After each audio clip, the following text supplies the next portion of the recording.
Anthony Davis led the way with 32. Carmelo Anthony came off the bench for the first time in his career. He had just 9 points in 27 minutes and said the new role was, quote, challenging mentally.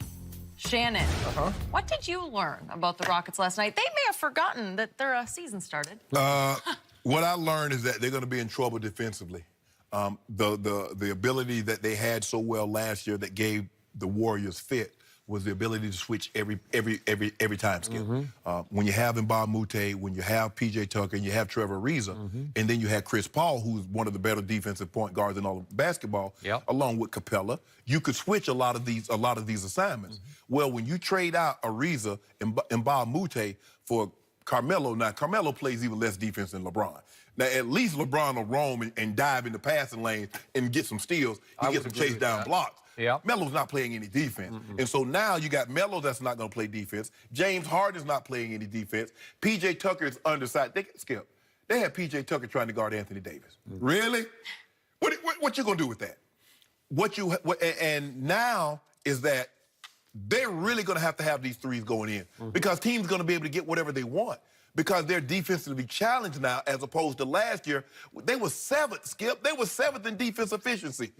When you think of the Rockets, here's a team that got up 45 threes. You don't think a team that shoots that many threes can play defense as well as they did, and they played it exceptionally well. So instead of 7th last year, they're going to probably be 17th or 27th. They're going to be way down on the defensive end, Skip.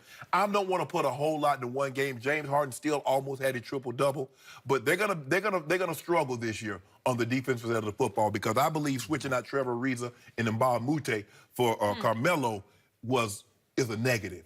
I don't see the positive in that. And you got Carmelo trying to play an unfamiliar role. Carmelo is not a catch-and-shoot three-point guy. Carmelo is a mid-range, put on the sanitation truck, beep, beep, beep, back you down, Skip. Everything that the Rockets want to be is what Carmelo isn't. And I don't know how they make this fit over the next 81 games. We're going to see. And he's playing an unfamiliar role. Carmelo still sees. When you're an athlete, Skip, you're the last one to see it go. Everybody else can see it. You're like, man, I'm moving. No, you're not. No. And that's what Carmelo's. That's the dilemma that Carmelo is going through. He sees the guy that got drafted 2 spots in front of him, Skip. And the guy's still the best player in the league. He's like, why can't that be me? Dwayne Wade accepted his fate a long time ago. He did. I'm a come off the bench guy. Hey, Carmelo still sees himself as the guy, and he's not. So everything you just said is why I dropped Houston from the 2nd seed all the way down to, I forget what I had them in the 4th seed. And another key loss was Jeff Bzdelik was their defensive coordinator. Yes. Because Lord knows the head coach is not much into defense. No. It's not Mike D'Antoni, it's just Mike Antoni, right? There's no D in D'Antoni, right? Yes. And Jeff Bzdelik, just a month or so ago, decided on the fly, I think I've had enough, I'm retiring. So they got a gaping hole with, again, most teams don't have a defensive coordinator, but they needed one. Yes. And he really worked for them last year because he made them focus on the other end of the floor instead of just focusing on launching the most threes in the NBA. So all of a sudden, to your point, you take away their 2 best defenders as far as just blood and guts guys, elbow grease guys, blue-collar guys who will really play hard on the other end of the floor. You take both of those away and you add Melo, that's a lethal mix. And last night, the Pelicans took advantage of it and scored 71 points in the first half at Houston in the home opener. That's a bad And they got sign. another 60 in the 2nd for good measure. 131? Are you kidding me? And they, again, I must admit, I was amazed and impressed that Carmelo Anthony agreed to come off the bench last night. Did he have a choice? I don't know. He probably did, but again, Chris Paul loves him some Carmelo. They are very close friends, and I'm sure Chris went to bat for him, or he went to him and said, we need you to come off the bench, because Chris is going to be the mediator there. He's not going to listen to D'Antoni about this. So the point is, They started James Ennis III, and he played 24 minutes, but off the bench, Carmelo played 27 minutes and shot 3 for 10, and it just doesn't do them any good because they lose their defensive identity with Carmelo. Correct. So I just don't love this team, but I'm going to say it again. I really love the visiting team last night. And maybe they're not deep enough, but just in 1 through 6 firepower, whew, they're going to cause some big problems for teams. They wiped the Rockets out on the boards, 54-37. They had 3 guys that have at least double figures in rebounds, and Julius Randle tripped in, playing less than 24 minutes, had 8. 8. So they have 3 guys go into double figures in rebounds, 10, 16, and 10, and then you get 8 more. Yeah, you're going to win that game. Yeah. And especially if you shoot 40% from 3. Is Mirotic going to make 6 out of 8 every night? But he's capable of shooting 40% from 3. But you better not. But you better not let him shoot 53% from the field either. No. And that goes to show. But I don't understand how you thought you got better by adding Carmelo. Yeah, Carmelo can can have these games, and great players as they start to age, Skip, they can give you that spot where they give you flashes to remind you of what they used to be. And I'm sure Carmelo will have a night where he'll have a 30-point game or he'll have a high 20-point game. But at the end of the day, if you can't stop anybody, Carmelo can't have enough of those games to offset the other team getting, like you said, 71 in the first half and another 60 in the second half.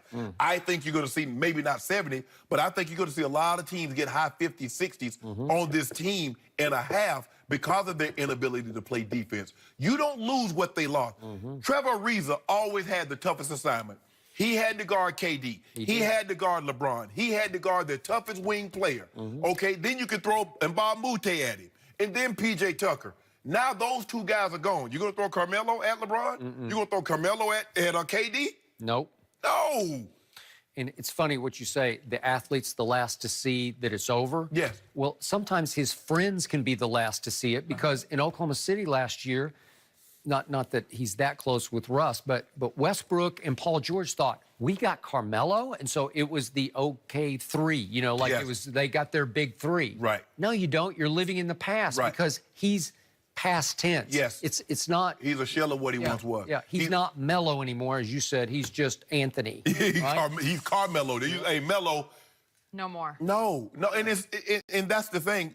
And you remember Skip and LeBron in the barbershop, he says, you got to have people around you. Say, nah, bro, it's up. Yeah. You got to have people around you to tell you what you need to know, not what you want to hear. Okay. That's true. Yeah. Who's telling Carmelo? He's talking to Drake about when do you know when it's time. Right. Yeah.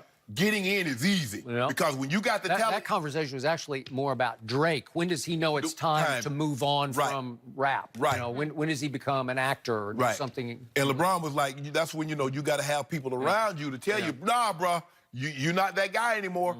Getting in is easy. It's getting out that's the hard part. Because when you've been great for such a long time, Carmelo Anthony's probably been great since he was 14. He was always the best player. He wanted to think about it. He did something very few people get to do, Skip. He led a team to a national championship as a true freshman. He did. There are not very many guys that can say that. And he did that. And when he was at the Nuggets, he was the best player. At the Knicks, he's the best player. So he's always been, for 20-plus years, the best player. Now that he's not, and he's not close to what he once was, it's hard to let that go, Skip. It's hard. He looks in better shape than he looked last year in Oklahoma City, but he is not in LeBron's league for being in shape. Like the reason LeBron is still at the highest level in year 16 is his commitment in the weight room and the cardio and the whole thing. Yeah, he gets it in. He gets it in. He gets it in. And Melo clearly does not get it in. Well, a lot of times, Skip, what we get is that we get athletes when they start to get at the end of their career, that's when they want to get in the best shape. Yeah. Oh, I'm going to start working out now. Or I'm going to start eating right now. Whoa, bruh. It's almost over. You can't. Time is the one thing you can't ever recapture. If you lose some money, you can make that up. You get lucky, invest in the right stock, you can make up a little money. Time is the one thing that once it's gone, it's never recaptured. True. So, Carmelo, you getting in shape now in year 16 is different than if you were trying to get in shape in year 6. I don't know. Doesn't happen overnight. Nah. This doesn't feel right. We'll see. Well, it doesn't feel right, him coming off the bench or him, just the way he looks. Their whole look of their team just felt so different than it looked a year ago. Seems like a lot of pieces, they just threw a lot of stuff together. Okay, well, we just add Carmelo, we good. Nah, you're not good. I mean, Eric Gordon is gonna be great off the bench. That's what he does. Yep. But I don't see Michael Carter-Williams. I never liked him, and I don't think he's going to help them. Skip, the dude was Rookie of the Year, though, and he can't find a home to save his life. No. I mean, he's going to play on almost every team in the NBA. Always hurt, always a problem. Well, all week we have been talking about the Cowboys and their offense, but are they going to make a big trade for a new wide